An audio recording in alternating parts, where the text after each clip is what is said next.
So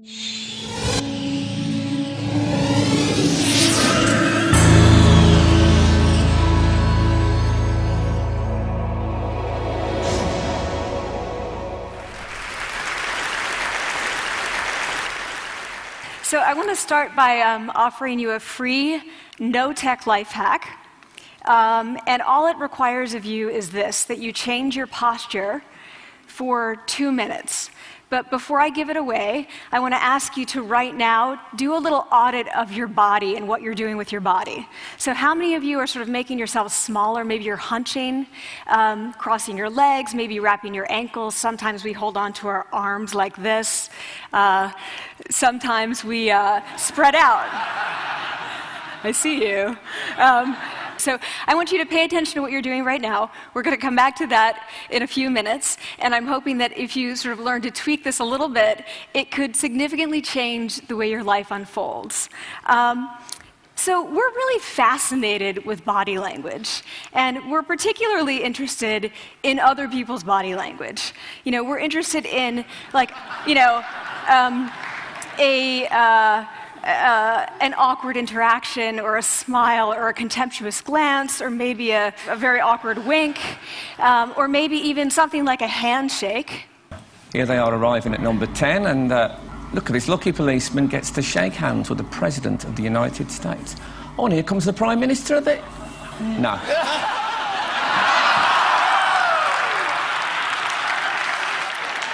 So a handshake, or the lack of a handshake, can have us talking for weeks and weeks and weeks, even the BBC and the New York Times. So obviously, when we think about nonverbal behavior or body language, but we call it nonverbals as social scientists, it's language. So we think about communication. When we think about communication, we think about interactions. So what is your body language communicating to me? What's mine communicating to you? And there's a lot of reason to believe that this is a valid way to look at this. So social scientists have spent a lot of time looking at the effects of our body language or other people's body language on judgments. And we make sweeping judgments and inferences from body language. And those judgments can predict really meaningful life outcomes, like who we hire or promote, who we ask out on a date. For example, Nalini Ambady, a researcher at Tufts University, shows that when people watch 30-second soundless clips of real physician-patient interactions, their judgments of the physician's niceness predict whether or not that physician will be sued. So it doesn't have to do so much with whether or not that physician was incompetent, but do we like that person and how they interacted? Even more dramatic, Alex Todorov at Princeton has shown us that judgments of political candidates' faces in just 1 second predict 70% of US Senate and gubernatorial race outcomes. And even, let's go digital, emoticons used well in online negotiations can lead you to claim more value from that negotiation. If you use them poorly, bad idea, right? So when we think of nonverbals, we think of how we judge others, how they judge us, and what the outcomes are. We tend to forget, though, the other audience that's influenced by our nonverbals, and that's ourselves. We are also influenced by our nonverbals, our thoughts and our feelings and our physiology. So what nonverbals am I talking about? I'm a social psychologist. I study prejudice, and I teach at a competitive business school. So it was inevitable that I would become interested in power dynamics. I became especially interested in nonverbal expressions of power and dominance. And what are nonverbal expressions of power and dominance? Well, this is what they are. So in the animal kingdom, they are about expanding. So you make yourself big, you stretch out, you take up space, you're basically opening up. It's about opening up. And this is true across the animal kingdom. It's not just limited to primates, and humans do the same thing. So they do this both when they have power sort of chronically, and also when they're feeling powerful in the moment. And this one is especially interesting because it really shows us how universal and old these expressions of power are. This expression, which is known as pride, Jessica Tracy has studied, she shows that people who are born with sight and people who are congenitally blind do this when they win at a physical competition. So when they cross the finish line and they've won, it doesn't matter if they've never seen anyone do it, they do this. So the arms up in the V, the chin is slightly lifted. What do we do when we feel powerless? We do exactly the opposite. We close up, we wrap ourselves up, we make ourselves small. We don't want to bump into the person next to us. So again, both animals and humans do the same thing. And this is what happens when you put together high and low power. So what we tend to do when it comes to power is that we complement the other's nonverbals. So if someone's being really powerful with us, we tend to make ourselves smaller. We don't mirror them, we do the opposite of them. So I'm watching this behavior in the classroom, and what do I notice? I notice that MBA students really exhibit the full range of power nonverbals. So you have people who are like caricatures of alphas, like really coming into the room. They get right into the middle of the room before class even starts, like they really want to occupy space. When they sit down, they're sort of spread out. They raise their hands like this. You have other people who are virtually collapsing when they come in. As soon as they come in, you see it. You see it on their faces and their bodies, and they sit in their chair and they make themselves tiny, and they go like this when they raise their hand. I noticed a couple things about this. One, you're not going to be surprised. It seems to be related to gender. So women are much more likely to do this kind of thing than men. Women feel chronically less powerful than men, so this is not surprising. But the other thing I noticed is that it also seemed to be related to the extent to which the students were participating and how well they were participating. And this is really important in the MBA classroom because participation counts for half the grade. So business schools have been struggling with this gender grade gap. You get these equally qualified women and men coming in, and then you get these differences in grades, and it seems to be partly attributable to participation. So I started to wonder, okay, so you have these people coming in like this, and they're participating. Is it possible that we could get people to fake it, and would it lead them to participate more? So my main collaborator, Dana Carney, who's at Berkeley, and I really wanted to know, can you fake it till you make it? Like, can you do this just for a little while and actually experience a behavioral outcome that makes you seem more powerful? So we know that our nonverbals govern how other people think and feel about us. There's a lot of evidence, but our question really was, do our nonverbals govern how we think and feel about ourselves? There's some evidence that they do. So, for example, when we smile when we feel happy, but also when we're forced to smile by holding a pen in our teeth like this, it makes us feel happy. So it goes both ways. When it comes to power, it also goes both ways. So when you feel powerful, you're more likely to do this, but it's also possible that when you pretend to be powerful, you are more likely to actually feel powerful. So the second question really was, so we know that our minds change our bodies, but is it also true that our bodies change our minds? And when I say minds, in the case of the powerful, what am I talking about? So I'm talking about thoughts and feelings and the sort of physiological things that make up our thoughts and feelings. And in my case, that's hormones. I look at hormones. So what do the minds of the powerful versus the powerless look like?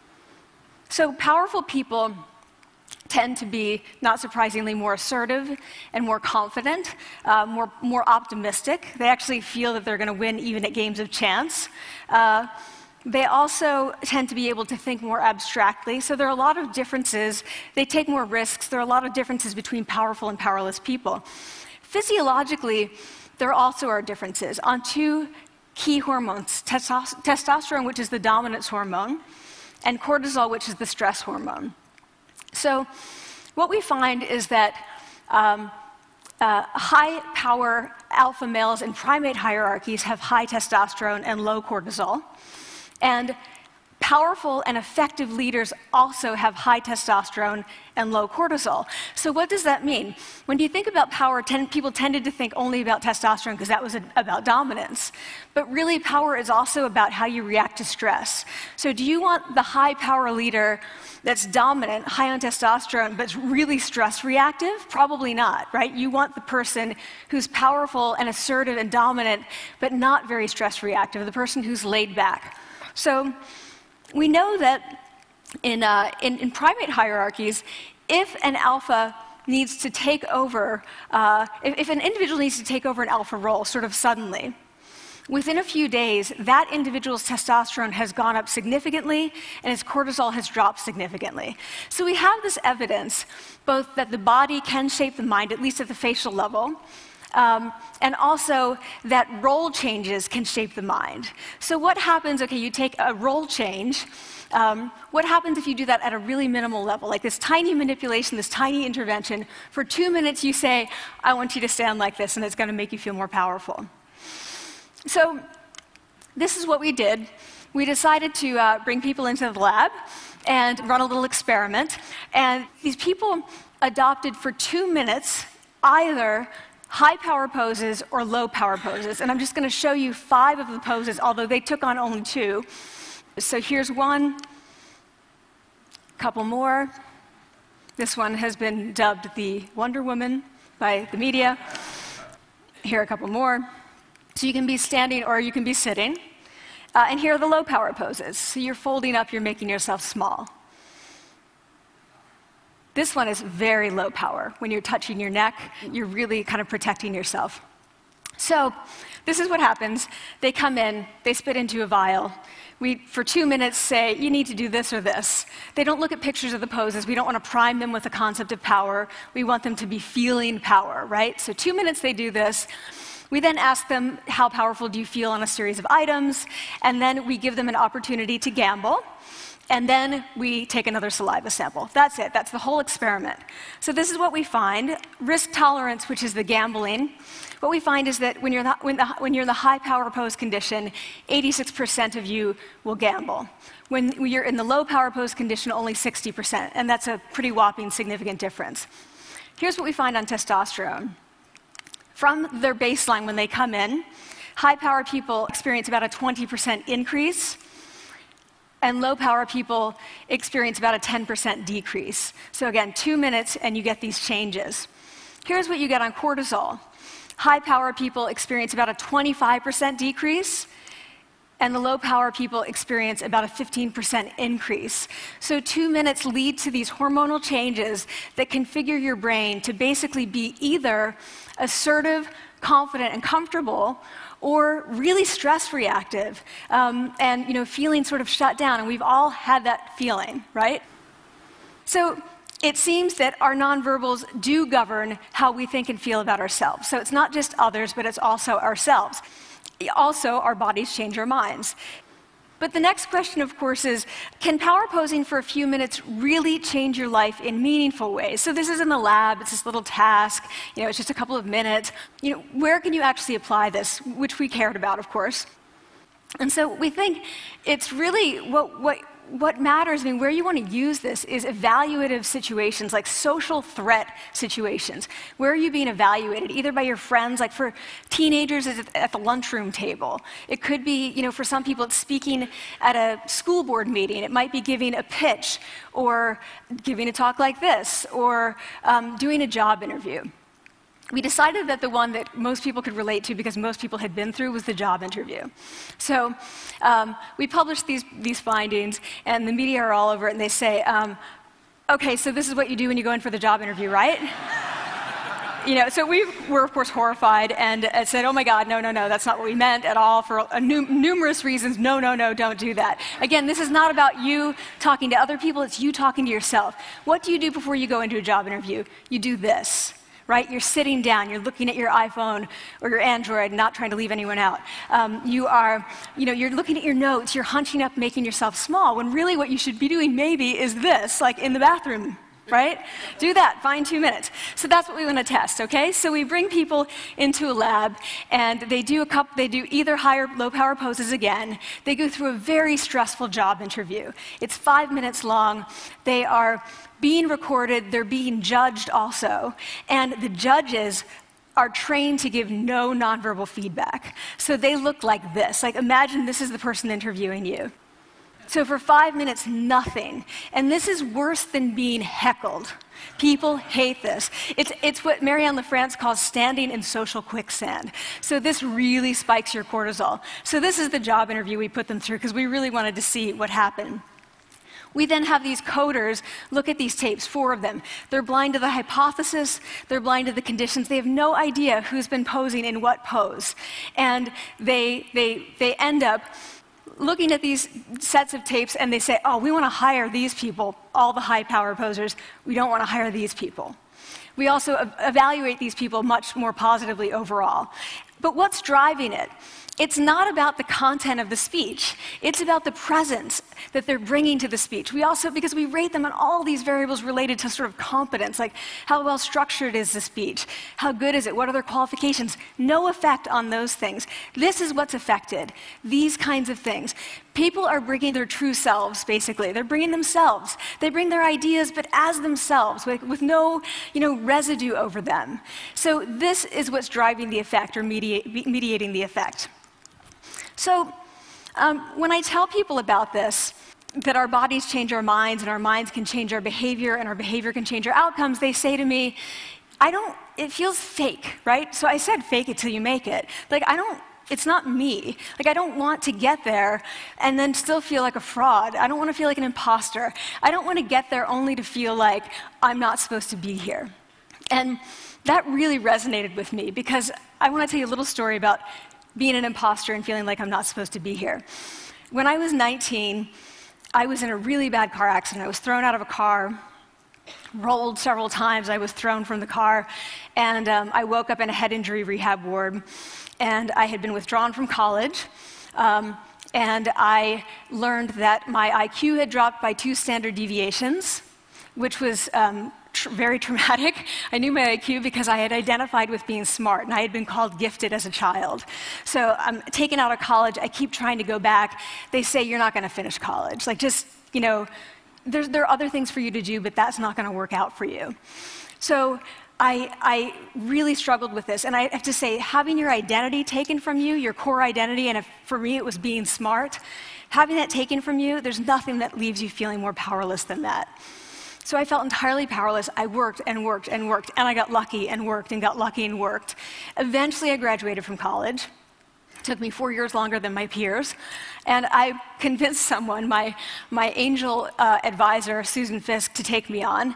And so I ended up at Princeton, and I was like, I am not supposed to be here. I am an imposter.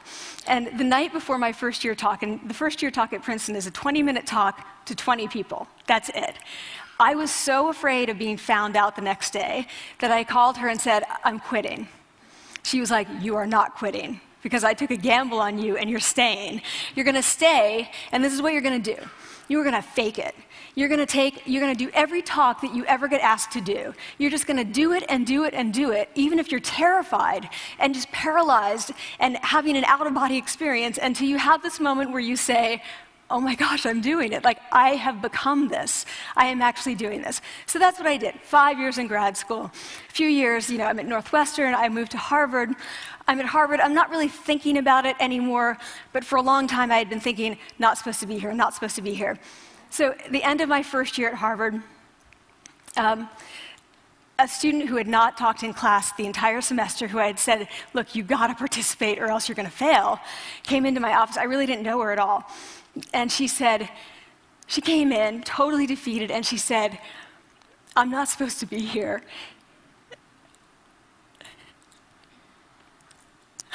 And that was the moment for me, because 2 things happened. One was that I realized, oh my gosh, I don't feel like that anymore. I don't feel that anymore, but she does, and I get that feeling. And the second was, she is supposed to be here.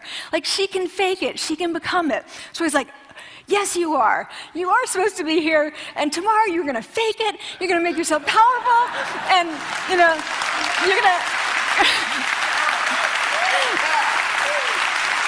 and you're going to go into the classroom, and you are going to give the best comment ever, And she gave the best comment ever. And people turned around, they were like, oh my God, I didn't even notice her sitting there, She comes back to me months later, and I realized that she had not just faked it till she made it, she had actually faked it till she became it. So she had changed. And so I want to say to you, don't fake it till you make it. Fake it till you become it. It's not do it enough until you actually become it and internalize. The last thing I want to leave you with is this. Tiny tweaks can lead to big changes. So this is 2 minutes. 2 minutes, 2 minutes, 2 minutes. Before you go into the next stressful evaluative situation, for 2 minutes, try doing this in the elevator, in a bathroom stall, at your desk behind closed doors. That's what you want to do. Configure your brain to cope the best in that situation. Get your testosterone up, get your cortisol down. Don't leave that situation feeling like, oh, I didn't show them who I am. Leave that situation feeling like, oh, I really feel like I got to say who I am and show who I am. So I want to ask you first, both to try power posing, and also I want to ask you to share the science, because this is simple. I don't have ego involved in this. Give it away. Share it with people, because the people who can use it the most are the ones with no resources and no technology and no status and no power. Give it to them, because they can do it in private. They need their bodies, privacy, and 2 minutes, and it can significantly change the outcomes of their life. Thank you.